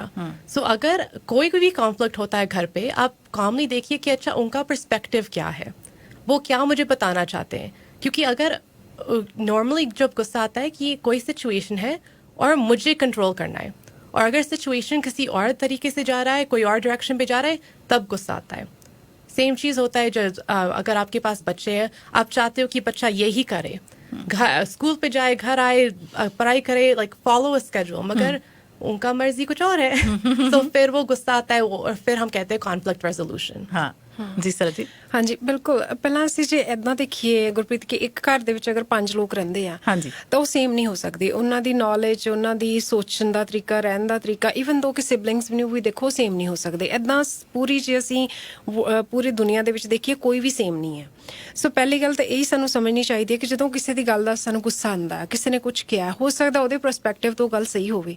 ਸੋ ਬੇਸਿਕਲੀ ਅੰਡਰਸਟੈਂਡ ਕਰਨਾ ਦੂਸਰੇ ਨੂੰ ਕਿ ਮੈਨੂੰ ਇਹ ਗਲਤ ਲੱਗ ਰਹੀ ਹੈ ਜਾਂ ਮੈਨੂੰ ਇਹ ਸਹੀ ਲੱਗ ਰਹੀ ਹੈ, ਤੇ ਦੂਸਰੇ ਨੂੰ ਕਿਉਂ ਗਲਤ ਲੱਗ ਰਹੀ ਹੈ, ਉਹਨੂੰ ਐਵੇਂ ਗੁੱਸਾ ਆਈ ਜਾਂਦਾ। ਪਰ ਪੋਸੀਬਲ ਹੈ ਕਿ ਉਹਦੇ ਐਂਗਲ ਤੋਂ ਉਹਨੇ ਇਹ ਚੀਜ਼ ਡਿਫਰੈਂਟ ਵੇ ਨਾਲ ਕੀਤੀ ਹੋਵੇ ਜਾਂ ਲਰਨ ਕੀਤੀ ਹੋਵੇ, ਹੈ ਨਾ। ਸੋ ਬੇਸਿਕਲੀ ਅੰਡਰਸਟੈਂਡ ਕ੍ਰੀਏਟ ਕਰਨੀ ਹੈ। ਇਹ ਫੈਮਿਲੀ ਦੇ ਵਿੱਚ ਆਪਾਂ ਜ਼ਿਆਦਾ ਦੇਖਦੇ ਹਾਂ ਕਿ ਗੁੱਸਾ, ਜੇ ਆਪਾਂ ਗੁੱਸੇ ਦੀ ਗੱਲ ਕਰੀਏ, ਤੇ ਫੈਮਿਲੀ ਦੇ ਵਿੱਚ ਇਹ ਜ਼ਿਆਦਾ ਇਫੈਕਟ ਕਰਦਾ, ਕਿਉਂਕਿ ਬਾਹਰ ਤਾਂ ਸਾਨੂੰ ਬ੍ਰੇਕ ਮਿਲ ਜਾਂਦੀ ਹੈ ਕਿ ਉਹ ਪਾਰਟੀ 'ਚ ਲੜਾਈ ਹੋ ਗਈ ਸੀ, ਗੁੱਸਾ ਆ ਗਿਆ ਸੀ, ਉਹਨੂੰ ਮਿਲਣਾ ਹੀ ਨਹੀਂ ਤੇ ਉੱਥੇ ਜਾਣਾ ਹੀ ਨਹੀਂ। ਤੇ ਜੇ ਫੈਮਿਲੀ ਦੀ ਗੱਲ ਕਰੀਏ ਕਿ ਜੇ ਫੋਰ ਐਗਜ਼ਾਮਪਲ ਵਾਈਫ ਨੂੰ ਗੁੱਸਾ ਆਇਆ ਤਾਂ ਕੀ ਰੀਜ਼ਨ ਸੀ ਉਹਦੇ ਸਮਝਣਾ ਕਿ ਉਹਨੇ ਮੈਂ ਸੋਚਿਆ ਕਿ ਸਹੀ ਚੀਜ਼ ਹੈ ਪਰ ਉਹਨੂੰ ਗਲਤ ਲੱਗੀ, ਕਿਉਂ ਲੱਗੀ, ਉਹਨੂੰ ਸਮਝਣਾ। ਦੂਸਰਾ ਟਾਈਮ ਦੇਣਾ ਦੂਸਰੇ ਨੂੰ ਔਰ ਖੁਦ ਨੂੰ, ਕਿ ਸੋਚ ਕੇ ਕਿਉਂ, ਹੈ ਨਾ, ਕਿਵੇਂ, ਕਿੱਦਾਂ, ਮਤਲਬ ਇਹ ਸਾਰੀਆਂ ਚੀਜ਼ਾਂ ਦੇ ਕੁਐਸਚਨ ਜਿਹੜੇ ਆ ਆਪਣੇ ਆਪ ਨੂੰ ਪੁੱਛਣੇ ਕਿ ਗੁੱਸਾ ਆਇਆ ਕਿਉਂ, ਜਾਂ ਇਹ ਚੀਜ਼ ਉਹਨੂੰ ਚੰਗੀ ਕਿਉਂ ਨਹੀਂ ਲੱਗੀ, ਜਾਂ ਉਹਨੇ ਇਹਦੇ ਅਗੇਂਸਟ ਕਿਉਂ ਰਿਐਕਟ ਕੀਤਾ। ਜੇ ਅਸੀਂ ਉਹਨੂੰ ਸਮਝ ਕੇ ਤੇ ਫਿਰ ਅਸੀਂ ਉਹਨਾਂ ਨਾਲ ਗੱਲਬਾਤ ਕਰਦੇ ਹਾਂ ਤਾਂ ਜਿਹੜੇ ਕੌਨਫਲਿਕਟ ਜਿਹੜੇ ਰਾਈਜ਼ ਹੁੰਦੇ ਨੇ, ਕਈ ਵਾਰ ਬਹੁਤੇ ਵਾਰ ਤਾਂ ਮਿਸਅੰਡਰਸਟੈਂਡਿੰਗ ਕਰਕੇ ਹੁੰਦੇ ਨੇ, ਕਿਉਂਕਿ ਅਸੀਂ ਸਮਝਦੇ ਨਹੀਂ ਕਿਸੇ ਨੂੰ। ਤੇ ਫਿਰ ਤੁਸੀਂ ਜਦੋਂ ਟਾਈਮ ਦਿੰਦੇ ਹੋ, ਟਾਈਮ ਆਪਣੇ ਆਪ ਨੂੰ ਦਿੰਦੇ ਹੋ, ਕੁਐਸਚਨ ਪੁੱਛਦੇ ਹੋ, ਜਾਂ ਦੂਸਰੇ ਨੂੰ ਬੈਠ ਕੇ ਆਰਾਮ ਨਾਲ ਗੱਲ ਕਰਦੇ ਹੋ, ਕਮਿਊਨੀਕੇਸ਼ਨ ਕਰਦੇ ਹੋ ਕਿ ਠੀਕ ਹੈ, ਬੇਸ਼ੱਕ ਤੁਹਾਨੂੰ ਲੱਗਦਾ ਤੁਸੀਂ ਸਹੀ ਹੋ। ਸੋ ਇਹ ਤਰੀਕਾ ਹੋ ਸਕਦਾ ਕੌਨਫਲਿਕਟ ਨੂੰ ਸੋਲਵ ਕਰਨ ਦਾ, ਕਿ ਤੁਸੀਂ ਬੈਠ ਕੇ ਗੱਲ ਕਰੋ ਕਿ ਵੀ ਦੇਖੋ ਮੈਨੂੰ ਮੇਰੇ ਐਂਗਲ ਤੋਂ ਆ ਚੀਜ਼ ਲੱਗੀ ਸੀ, ਲਾਈਕ ਹਾਊ ਆਰ ਯੂ। ਤੈਨੂੰ ਅਸੀਂ ਇੱਕ ਸੋਫਾ ਹੀ ਬਾਏ ਕਰਦੇ ਹਾਂ ਤਾਂ ਅਸੀਂ ਘਰ ਦੇ ਵਿੱਚ ਸਾਰਿਆਂ ਨਾਲ ਸਲਾਹ ਕਰਦੇ ਹਾਂ। ਸੋ ਜ਼ਰੂਰੀ ਨਹੀਂ ਕਿ ਉਹ ਡਿਸੀਜਨ ਸਹੀ ਵੀ ਹੋਵੇ, ਤੁਹਾਡਾ ਇਕੱਲਿਆਂ ਦਾ ਲਿਆ ਹੋਇਆ ਡਿਸੀਜਨ ਵੀ ਸਹੀ ਜਾਂ ਗਲਤ ਹੋ ਸਕਦਾ, ਦੂਸਰਿਆਂ ਦਾ ਵੀ। ਪਰ ਜੇ ਉਹੀ ਚੀਜ਼ ਅਸੀਂ ਸਾਰਿਆਂ ਨਾਲ ਮਿਲ ਕੇ ਫੈਸਲਾ ਲੈਂਦੇ ਹਾਂ, ਆਪਣੇ ਇਮੋਸ਼ਨਸ ਐਕਸਪ੍ਰੈਸ ਕਰਦੇ ਹਾਂ, ਮੈਨੂੰ ਆਹ ਚੀਜ਼ ਚੰਗੀ ਨਹੀਂ ਲੱਗੀ, ਕਿਉਂ ਨਹੀਂ ਲੱਗੀ, ਇੱਕ ਟਾਈਮ ਦੇ ਕੇ, ਇੱਕ ਅੰਡਰਸਟੈਂਡਿੰਗ ਕ੍ਰੀਏਟ ਕਰਕੇ, ਤਾਂ ਮੇਰੇ ਖਿਆਲ 'ਚ ਜਿਹੜੀ ਛੋਟੀ ਮੋਟੀ ਗੱਲ ਹੁੰਦੀ ਹੈ, ਗੁੱਸਾ ਹੁੰਦਾ, ਟ੍ਰਿਗਰ ਹੁੰਦਾ, ਉਹ ਉੱਥੇ ਹੀ ਰਿਜ਼ੋਲਵ ਹੋ ਜਾਂਦਾ, ਉਹ ਸ਼ੇਅਰ ਹੋ ਜਾਂਦਾ ਦੂਸਰਿਆਂ ਨਾਲ। That's so true. ਮੈਂ ਇੱਥੇ ਵੀ ਸ਼ੇਅਰ ਕਰਨਾ ਚਾਹੁੰਦੀ ਹਾਂ ਕਿ ਕਈ ਵਾਰੀ ਗੁੱਸੇ ਦੇ ਕਰਕੇ ਅਸੀਂ ਇਹ ਅਹਿਸਾਸ ਨਹੀਂ ਕਰਦੇ, ਕਿਉਂਕਿ ਅਸੀਂ ਫੈਮਿਲੀ ਦੇ ਵਿੱਚ ਗੱਲ ਕਰਦੇ ਸਭ ਤੋਂ ਜ਼ਿਆਦਾ ਗੁੱਸਾ ਅਸੀਂ ਉੱਥੇ ਹੀ ਸ਼ੋਅ ਕਰਦੇ ਹਾਂ, ਬਿਲਕੁਲ, ਹੈ ਨਾ, ਕਿਉਂਕਿ ਪਤਾ ਹੈ ਕਿ ਅੱਛਾ ਇਹਨਾਂ ਨੇ ਸੁਣ ਲੈਣਾ, ਇਹਨਾਂ ਨੇ ਮੇਰੇ ਹੀ ਬਣੇ ਰਹਿਣਾ। ਹਾਂਜੀ। ਬਾਹਰ ਅਸੀਂ ਇੰਨਾ ਕਰ ਨਹੀਂ ਪਾਉਂਦੇ, ਕਈ ਵਾਰੀ ਸਾਨੂੰ ਡਰ ਹੁੰਦਾ ਆਲੇ ਦੁਆਲੇ ਦਾ। ਤੇ ਜਿਹੜੇ ਬੱਚੇ ਆ ਘਰ ਦੇ ਵਿੱਚ, ਉਹਨਾਂ ਤੇ ਅਸਰ ਕਿਹੋ ਜਿਹਾ ਹੁੰਦਾ ਆ। ਆਈ ਵਾਚਡ ਅ ਮੂਵੀ ਤੇ ਉਹਦੇ 'ਚ ਉਸ ਬਾਪੂ ਦਾ ਗੁੱਸਾ ਇੰਨਾ ਮਾੜਾ, ਆਪਣੇ 10 ਸਾਲ ਦੇ ਮੁੰਡੇ ਤੇ ਗੁੱਸਾ ਕੱਢ ਦੇਣਾ, ਆ ਕੇ ਕੁੱਟਣ ਲੱਗ ਜਾਣਾ ਉਹਨੂੰ, ਬਾਹਰੋਂ ਗੁੱਸੇ 'ਚ ਆਇਆ, ਉਹਨੂੰ ਮਾੜਾ ਜਿਹਾ ਦੇਖਿਆ, ਆਹ ਗਲਤ ਕੰਮ ਕੀਤਾ, ਉਹਨੂੰ ਕੁੱਟਣ ਲੱਗ ਜਾਣਾ। ਇੰਨੀ ਮਾਰਪਿੱਟ ਉਸ ਬੱਚੇ ਦੇ ਨਾਲ ਹੋਈ ਕਿ ਵੱਡੇ ਹੋਇਆ ਤੱਕ ਉਸ ਮੁੰਡੇ ਨੂੰ ਮੈਂਟਲ ਹੈਲਥ ਇਸ਼ੂਜ਼ ਹੋ ਗਏ, ਔਰ ਉਹ ਵੀ ਬਹੁਤ ਸੀਵੀਅਰ ਵਾਲੇ। ਸੋ ਬੱਚੋਂ ਪਰ ਅਸਰ ਆਪ ਕੈਸਾ ਦੇਖते हैं? ਸਰ ਜੀ ਤੁਹਾਡੇ ਤੋਂ ਸ਼ੁਰੂਆਤ ਕਰਦੇ ਹਾਂ। ਹਾਂਜੀ, ਅਗਰ ਅਸੀਂ ਜਿਵੇਂ ਆਪਾਂ ਪਹਿਲਾਂ ਗੱਲ ਕੀਤੀ ਸੀ ਕਿ ਬੱਚੇ ਦਾ ਜਿਹੜਾ ਬਿਹੇਵੀਅਰ ਹੈ ਉਹ ਸਿਰਫ ਬਾਹਰ ਦੀਆਂ ਚੀਜ਼ਾਂ ਤੋਂ ਇਫੈਕਟ ਨਹੀਂ ਕਰਦਾ ਕਿ ਸਕੂਲ 'ਚ ਉਹਨੇ ਕੀ ਸਿੱਖਿਆ, ਉਹ ਘਰ ਦੀਆਂ ਚੀਜ਼ਾਂ ਤੋਂ ਵੀ ਇਫੈਕਟ ਕਰਦਾ ਕਿ ਪੇਰੈਂਟਸ ਜਾਂ ਸਿਬਲਿੰਗ ਜਾਂ ਉਹਦੇ ਆਸ-ਪਾਸ ਉਹ ਸਾਰੇ ਕਿੱਦਾਂ ਦਾ ਬਿਹੇਵੀਅਰ ਕਰਦੇ ਨੇ, ਕਿਸੇ ਚੀਜ਼ ਨੂੰ ਸੋਲਵ ਕਿਵੇਂ ਕਰਦੇ ਨੇ, ਗੱਲਬਾਤ ਕਿਵੇਂ ਕਰਦੇ ਨੇ। ਸੋ ਜੇ ਆਪਾਂ ਆਪਣੇ ਸਾਊਥ ਏਸ਼ੀਅਨ ਕਮਿਊਨਿਟੀ 'ਚ ਦੇਖੀਏ ਤਾਂ ਸਾਡੇ ਇਹ ਟ੍ਰੈਂਡ ਹੀ ਨਹੀਂ ਹੈਗਾ ਕਿ ਬੱਚਿਆਂ ਨਾਲ ਬੈਠ ਕੇ ਕੋਈ ਗੱਲ ਸ਼ੇਅਰ ਕਰਨੀ, ਉਹਨਾਂ ਨੂੰ ਦੱਸਣਾ ਕਿ ਤੁਸੀਂ ਆਪਣੇ ਇਮੋਸ਼ਨਸ ਐਕਸਪ੍ਰੈਸ ਕਿਵੇਂ ਕਰਨੇ ਨੇ। ਤੇ ਸਾਡੇ ਇਹ ਹੈ ਕਿ ਸਭ ਤੋਂ ਜ਼ਿਆਦਾ ਹੁੰਦਾ ਕਿ ਜਿਹੜੇ ਘਰ ਦਾ ਮੇਲ ਹੁੰਦਾ, ਉਹਨੇ ਘਰ ਚਲਾਉਣਾ, ਉਹਦੀ ਗੱਲ ਮੰਨੀ ਜਾਣੀ ਹੈ। ਜ਼ਿਆਦਾਤਰ ਹੁੰਦੇ, ਮੈਂ ਕਹਿੰਦੀ ਨਹੀਂ, ਇਹ ਨਹੀਂ ਮੈਂ ਕਹਿ ਰਹੀ ਸਾਰੇ ਇੱਦਾਂ ਕਰਦੇ ਨੇ, ਪਰ ਮੈਕਸੀਮਮ, ਹੈ ਨਾ। ਸੋ ਜਿਹੜੇ ਮਮ ਹੁੰਦੀ ਹੈ ਜਾਂ ਵਾਈਫ ਹੁੰਦੀ ਹੈ, ਉਹਨਾਂ ਨੇ ਉਹਨਾਂ ਨੂੰ ਮੰਨਣਾ, ਤੇ ਸੇਮ ਇਹ ਚੀਜ਼ ਉਹਨਾਂ ਨੇ ਮੈਸੇਜ ਦੇਣਾ ਬੱਚਿਆਂ ਨੂੰ ਕਿ ਤੁਹਾਡੇ ਪਿਓ ਦਾ ਗੁੱਸਾ ਦੇਖਿਆ ਤੁਸੀਂ, ਤੇ ਉਹ ਘਰ ਆ ਜਾਣਗੇ ਤੇ ਤੁਸੀਂ ਉਹ ਤੋਂ ਪਹਿਲਾਂ ਆਹ ਕਰ ਲਓ। ਆਪਾਂ ਪਹਿਲਾਂ ਵੀ ਸੁਣੀਆਂ ਗੱਲਾਂ ਤੇ ਅੱਜ ਵੀ ਹੁੰਦੀਆਂ। ਹਾਂਜੀ। ਸੋ ਇਹ ਅਸਰ ਇਹ ਬੱਚੇ ਉੱਥੋਂ ਵੀ ਸਿੱਖਦੇ ਨੇ ਉਹਨਾਂ ਤੇ ਫਿਰ ਇਹ ਜਿਹੜਾ ਅਗਲੀ ਜਨਰੇਸ਼ਨ 'ਚ ਉਹਨਾਂ ਨੂੰ ਲੱਗਦਾ ਕਿ ਅਸੀਂ ਹੁਣ ਫਾਦਰ ਹਾਂ ਜਾਂ ਅਸੀਂ ਹੁਣ ਮਦਰ ਹਾਂ, ਤੇ ਸਾਡਾ ਰਿਐਕਸ਼ਨ ਸੇਮ ਹੋਣਾ ਚਾਹੀਦਾ ਜਿਹੜਾ ਸਾਡੇ ਘਰ ਦੇ ਵਿੱਚ ਪਹਿਲਾਂ ਸੀ। हाँ, आई थिंक जो होता है कि जब पेरेंट्स गुस्सा दिखाते हैं बच्चों को, वो कहते हैं कि मैं गुस्सा दिखा रहा हूँ क्योंकि मैं तुमसे प्यार करता हूँ, राइट, मैं प्रोटेक्ट करना चाहती हूँ, जो भी है, जो भी मन में है। मगर बच्चों को नहीं पता, उनको प्यार चाहिए मतलब प्यार चाहिए। इसका मतलब ये नहीं है कि नेगेटिव फीलिंग और नेगेटिव बिहेवियर, आप कह दो कि ये प्यार है, क्योंकि फिर वो कंफ्यूज हो जाते हैं कि अच्छा, अगर वो मुझसे ये कह रहे हैं, चिल्ला रहे हैं, जो भी कर रहे हैं, इसका मतलब ये प्यार है, इसका मतलब कि ये प्रोटेक्शन है. It's not fair to the child कि आप ऐसे तरीके से आप दिखा रहे हैं. अगर आप कॉमली दिखा सकते हैं और बता सकते हैं कि अच्छा आपको ये करना है या आप ये नहीं करो क्योंकि इसलिए लाइक वजह दे, फिर वो बच्चा समझता है कि अच्छा, देन वो उनके पास वो समझ आती है कि अच्छा मेरा पेरेंट मुझे प्रोटेक्ट करना चाहता है. अगर आप सिर्फ कहते हो कि ये नहीं करो वो नहीं करो, उनको कोई अंडरस्टैंडिंग नहीं है, वो सिर्फ डर में रहेंगे. ਔਰ ਜੇਕਰ ਗੁੱਸਾ ਐਕਸਪ੍ਰੈਸ ਕਰਨਾ ਵੀ ਹੈ ਤਾਂ ਉਹ ਕਿਸੇ ਢੰਗ ਦੇ ਨਾਲ ਕੀਤਾ ਜਾ ਸਕਦਾ. ਉਹ ਢੰਗ ਕੀ ਹੈ, ਇਹਦੇ ਬਾਰੇ ਵੀ ਅਸੀਂ ਪ੍ਰੋਗਰਾਮ 'ਚ ਗੱਲ ਕਰਾਂਗੇ. ਸੁਣਦੇ ਰਹਿਣਾ ਰੋਸ਼ਨੀ. ਕਿ ਗੁੱਸਾ ਜਿਹੜਾ ਹੈ, ਜਿਹੜੀ ਭਾਵਨਾ, ਕੀ ਉਹਨੂੰ ਮੈਨੇਜ ਕਰਨ ਦੀ ਲੋੜ ਹੈ? ਇਹ एक्सप्रेस करना एंगर कई बार हो भी जाता है, नेचुरल सी चीज है कि हमें आ गया गुस्सा, उबाल आ गया, अब क्या करें? अब क्या करें कि वो जैसे दूध उबलना शुरू होता है, बाहर ना गिर जाए. हाँ जी. हम अपने गुस्से को बाहर ना गिर जाए, ऐसे कैसे कंट्रोल कर सकते हैं अरुणी? हाँ जी. सो एक अच्छा तरीका है जो हम भी सिखाते हैं कि अगर आप थोड़ी देर के लिए आप निकल जाइए from that situation, from that place. अगर आप अपने हस्बैंड या वाइफ के साथ आप झगड़ा कर रहे हैं, लाइक लड़ रहे हो, या बच्चों के साथ, आप थोड़ी देर के लिए दूसरे रूम पे आप जाओ या वॉशरूम पे, और 5-10 मिनट अकेले आप बैठिए. जब तक मन शांत नहीं हो जाए आप वापस नहीं जाइए. और अगर आप किसी सिचुएशन में हो, लाइक काम पे या गाड़ी में, आप निकल नहीं सकते, आप डीप ब्रीदिंग प्रैक्टिस कीजिए. सो आप 10 तक काउंट कीजिए मन में, और अपनी सांसें थोड़ी सी लाइक स्लो कीजिए, क्योंकि वो ही होता है जब गुस्सा आता है हम सोच नहीं सकते. हम कहते हैं कि वी सी रेड, राइट? हम क्लियरली सोच नहीं सकते, जो भी मन में आ रहा है वो हम कह देते हैं. सो अगर आप थोड़ा सा आप कॉमली डीप ब्रीदिंग कीजिए या काउंटिंग कीजिए, फिर थोड़ा सा मन थोड़ा सा शांत हो जाएगा, फिर आप बात कर सकते हैं. ਸੋ ਮੈਂ ਇਹਦੇ ਵਿੱਚ ਐਡ ਕਰਨਾ ਚਾਹੂੰਗੀ ਗੁਰਪ੍ਰੀਤ ਕਿ ਇਹਦੀ ਪ੍ਰੈਕਟਿਸ ਦੀ ਬੜੀ ਜ਼ਰੂਰਤ ਹੁੰਦੀ ਹੈ. ਸੋ ਜੇ ਅੱਜ ਤੁਹਾਨੂੰ ਕਿਸੇ ਗੱਲ ਤੇ ਗੁੱਸਾ ਆਇਆ ਤਾਂ ਮਤਲਬ ਇਹ ਨਹੀਂ ਕਿ ਅਗਲੇ ਟਾਈਮ ਤੁਸੀਂ ਸਿਰਫ ਸੋਚ ਲਿਆ ਵੀ ਮੈਂ ਗੁੱਸਾ ਨਹੀਂ ਕਰਨਾ ਤੇ ਉਹਦੇ ਨਾਲ ਹੋ ਜਾਊਗਾ. ਇਹ ਇੱਕ ਬਿਹੇਵੀਅਰ ਹੈ, ਸਾਡਾ ਇਮੋਸ਼ਨ ਹੈ. ਇਹ ਤੇ ਸਾਨੂੰ ਬਹੁਤ ਜ਼ਿਆਦਾ ਕੰਮ ਕਰਨ ਦੀ ਜ਼ਰੂਰਤ ਹੈ, ਕਿਉਂਕਿ ਅਸੀਂ ਜਦੋਂ ਗੁੱਸਾ ਆਉਂਦਾ ਨਾ, ਅਸੀਂ ਐਕਸ਼ਨਸ ਤੇ ਧਿਆਨ ਦਿੰਦੇ ਹਾਂ, ਅਸੀਂ ਬਿਹੇਵੀਅਰਸ ਤੇ ਨਹੀਂ, ਕਿ ਕੀ ਹੋਇਆ ਕਿ ਗੁੱਸਾ ਆਇਆ, ਪਰ ਅਸੀਂ ਇਹ ਨਹੀਂ ਦੇਖਦੇ ਸਾਨੂੰ ਗੁੱਸਾ ਆਇਆ. ਸਾਡੇ ਬਿਹੇਵੀਅਰ ਤੇ ਅਸੀਂ ਘੱਟ ਕੰਮ ਕਰਦੇ ਹਾਂ. ਸੋ ਜੇ ਇਹਦਾ ਇੱਕ ਇਹ ਤਰੀਕਾ ਹੈਂਡਲ ਕਰਨ ਦਾ ਕਿ ਤੁਹਾਨੂੰ ਹੁਣ ਗੁੱਸਾ ਆਇਆ, ਤਾਂ ਨੈਕਸਟ ਟਾਈਮ ਤੁਸੀਂ ਆਪਣੇ ਆਪਣੇ ਪ੍ਰੈਕਟਿਸ 'ਚ ਪਾਓਗੇ ਕਿ ਨੈਕਸਟ ਟਾਈਮ ਗੁੱਸਾ ਆਉਂਦਾ ਮੈਨੂੰ ਜਾਂ ਕਿਸੇ ਚੀਜ਼ ਤੇ ਮੈਂ ਰਿਐਕਸ਼ਨ ਦੇਣਾ, ਤਾਂ ਮੈਂ ਕਿਵੇਂ ਦੇਣਾ, ਕਿ ਮੈਂ ਉਹਨੂੰ ਡਿਫਰੈਂਟ ਵੇ ਚੂਜ਼ ਕਰ ਸਕਦਾ. ਜਾਂ ਤੁਹਾਨੂੰ ਲੱਗਦਾ ਕਿ ਜੇ ਮੇਰੇ ਤੋਂ ਨਹੀਂ ਹੋ ਰਿਹਾ, ਤਾਂ ਤੁਸੀਂ ਆਪਣੇ ਫੈਮਿਲੀ ਡਾਕਟਰ ਨਾਲ ਗੱਲ ਕਰ ਸਕਦੇ ਹੋ, ਸਾਡੇ ਕੋਲ PCHS ਕਾਉਂਸਲਿੰਗ ਲਈ ਆ ਸਕਦੇ ਹੋ. ਜੇ ਤੁਹਾਨੂੰ ਮੋਮੈਂਟਰੀਲੀ ਗੁੱਸਾ ਆਉਂਦਾ ਵੀ ਹੈ, ਤਾਂ ਤੁਹਾਡੇ ਕੋਲ ਕੋਈ ਹੋਰ ਜਗ੍ਹਾ ਨਹੀਂ ਹੈ ਜਾਣ ਦੀ, ਗੱਲ ਕਰਨ ਦੀ, ਤੁਸੀਂ ਆਪਣੇ ਫੈਮਿਲੀ ਮੈਂਬਰ ਨਾਲ ਜਾਂ ਫਰੈਂਡ ਨਾਲ ਗੱਲ ਕਰ ਸਕਦੇ ਹੋ. ਪਰ ਅਗੇਨ ਇਹਦੇ ਲਈ ਅਸੈਪਟੈਂਸ ਜ਼ਰੂਰੀ ਹੈ, ਤੁਹਾਨੂੰ ਮੰਨਣਾ ਜ਼ਰੂਰੀ ਹੈ. ਹਾਂ, ਉਹੀ ਗੱਲ ਹੈ ਨਾ, ਕਿਉਂਕਿ ਲਰਨਡ ਬਿਹੇਵੀਅਰ ਜਿਹੜਾ ਹੈ ਘਰ ਦੇ ਵਿੱਚ, ਜੇ ਤੁਹਾਨੂੰ ਖਾਣਾ ਆਦਤ ਪਈ ਹੋਈ ਹੈ ਕਿ ਮੈਨੂੰ ਤਾਂ ਗਰਮਾ ਗਰਮ ਹੀ ਸਰਵ ਕਰਿਆ ਕਰੋ ਜੀ, ਆਪ ਅਸੀਂ ਕਰਨਾ ਨਹੀਂ ਤੇ ਡਿਪੈਂਡ ਵੀ ਦੂਸਰੇ ਤੇ ਕਰਨਾ, ਤੇ ਜੇ ਥੋੜਾ ਜਿਹਾ ਵੀ ਠੰਡਾ ਹੋ ਗਿਆ ਚੱਕ ਕੇ ਪਲੇਟ ਮਾਰ ਦਿੰਦੇ ਸੀ. ਹਾਂਜੀ. ਤੇ ਕਈਆਂ ਦਾ ਗੁੱਸਾ ਇਦਾਂ ਇੰਨਾ ਮਾੜਾ ਕਿ ਉਹਦੇ ਸਾਹਮਣੇ ਵਾਲੇ ਦਾ ਕਸੂਰ ਨਹੀਂ, ਔਰ ਪਰ ਤੁਸੀਂ ਸ਼ੋਅ ਇਹ ਕਰ ਰਹੇ ਹੋ ਕਿ ਤੁਹਾਡਾ ਕਸੂਰ ਹੈ. ਬਿਲਕੁਲ, ਤੁਸੀਂ ਸਹੀ ਕਹਿ ਰਹੇ ਹੋ. ਜਦੋਂ ਐਂਗਰ ਜਿਹੜਾ ਕ੍ਰੋਨਿਕ ਸਟੇਜ ਤੇ ਪਹੁੰਚ ਜਾਂਦਾ ਨਾ, ਤੇ ਫਿਜ਼ੀਕਲ, ਮੈਂਟਲ, ਸੈਕਸ਼ੂਅਲ ਅਬਿਊਜ਼, ਇਹ ਸਾਰਾ ਕੁਝ ਉਦੋਂ ਹੁੰਦਾ, ਕਿਉਂਕਿ ਉਦੋਂ ਉਹ ਕੰਟਰੋਲ ਤੋਂ ਬਾਹਰ ਹੋ ਜਾਂਦਾ. ਉਦੋਂ ਅਸੀਂ ਸੋਚਣਾ ਸਮਝਣਾ ਇਨਸਾਨ ਬੰਦ ਕਰ ਦਿੰਦਾ ਕਿ ਸਹੀ ਤੇ ਗਲਤ ਕੀ ਹੈ, ਤੇ ਅਬਿਊਜ਼ ਜਿਹੜਾ ਉਦੋਂ ਸ਼ੁਰੂ ਹੋ ਜਾਂਦਾ ਹੈ. ਸੋ ਫਿਰ ਮੈਨੂੰ ਲੱਗਦਾ ਇਹਨੂੰ ਕਹਿੰਦੇ ਅਕਲ ਦਾ ਅੰਨਾ ਹੋਣਾ. ਐਗਜ਼ੈਕਟਲੀ ਜੀ. ਤੇ ਉੱਥੇ ਐਕਸਪਰਟ ਐਡਵਾਈਸ ਜਿਹੜੀ ਉਹ ਲਈ ਜਾ ਸਕਦੀ ਹੈ, ਜਿਵੇਂ PCHS ਦੇ ਕਾਉਂਸਲਰਸ ਨੇ, ਉਹਨਾਂ ਨੂੰ ਮਿਲਿਆ ਜਾ ਸਕਦਾ. ਬਿਲਕੁਲ. ਮੈਂ ਇਹ ਕਹੂੰਗੀ ਕਿ ਜਦੋਂ ਇਨੀਸ਼ੀਅਲੀ ਤੁਹਾਨੂੰ ਫੀਲ ਹੁੰਦਾ ਕਿ ਇੱਕ ਬੱਚੇ ਨੂੰ ਹੀ ਛੋਟਾ ਗੁੱਸਾ ਰਿਐਕਸ਼ਨ ਦੇ ਰਿਹਾ, ਚੀਜ਼ ਕੋਈ ਸੁੱਟ ਰਿਹਾ, ਤਾਂ ਆਰਾਮ ਨਾਲ ਬੈਠ ਕੇ ਗੱਲ ਨਹੀਂ ਕਰ ਰਿਹਾ, ਜਾਂ ਨਾਰਮਲ ਗੱਲਾਂ ਤੇ ਗੁੱਸਾ ਕਰ ਰਿਹਾ, ਤੇ ਮੇਰੇ ਖਿਆਲ 'ਚ ਉਸੇ ਸਟੇਜ ਤੇ ਤੁਹਾਨੂੰ ਡਾਕਟਰ ਨਾਲ ਗੱਲ ਕਰਨੀ ਚਾਹੀਦੀ ਹੈ, ਜਾਂ PCHS ਤੋਂ ਕਾਉਂਸਲਿੰਗ ਲੈ ਸਕਦੇ ਆ, ਜਿਵੇਂ ਮੈਂ ਕਿਹਾ. ਤੇ ਬਾਕੀ ਇਹ ਕਿ ਜਦੋਂ ਅਸੀਂ ਹੁਣ ਕੋਵਿਡ ਤੋਂ ਬਾਹਰ ਆਏ ਹਾਂ, ਸਾਨੂੰ ਇਹਨਾਂ ਗੱਲਾਂ ਤੇ ਵੀ ਗੁੱਸਾ ਆ ਰਿਹਾ, ਅਸੀਂ ਸੋਸ਼ਲੀ ਜਿਹੜੀ ਹੈ ਇੰਟਰੈਕਟ ਕਰਨਾ ਸਾਡੇ ਲਈ ਮੁਸ਼ਕਿਲ ਹੋ ਰਿਹਾ. ਸਾਨੂੰ ਉਸ ਚੀਜ਼ ਤੇ ਵੀ ਮੁਸ਼ਕਿਲ ਹੋ ਰਹੀ ਹੈ, ਕਿਉਂਕਿ ਉਹ ਐਡਜਸਟਮੈਂਟ, ਉਹ ਸਾਰੀ ਕਮਿਊਨਿਟੀ ਦੇ ਵਿੱਚ ਅਸੀਂ ਦੁਬਾਰਾ ਤੋਂ ਕਿਵੇਂ ਐਡਜਸਟ ਹੋਣਾ. ਸੋ ਇਹ ਵੀ ਬੜਾ ਜ਼ਰੂਰੀ ਹੈ ਕਿ ਇਹਨਾਂ ਚੀਜ਼ਾਂ ਨੂੰ ਸਿੱਖਣਾ, ਸੋਸ਼ਲੀ ਅਸੀਂ ਕਿਵੇਂ ਇੰਟਰੈਕਟ ਕਰ ਸਕਦੇ ਹਾਂ ਇੱਕ ਦੂਸਰੇ ਨਾਲ. Anything else we can do to seek help? One thing I will add is, जब गुस्सा आता है आप दबाओ मत, आप एक्सप्रेस कीजिए मगर हेल्थी तरीके से.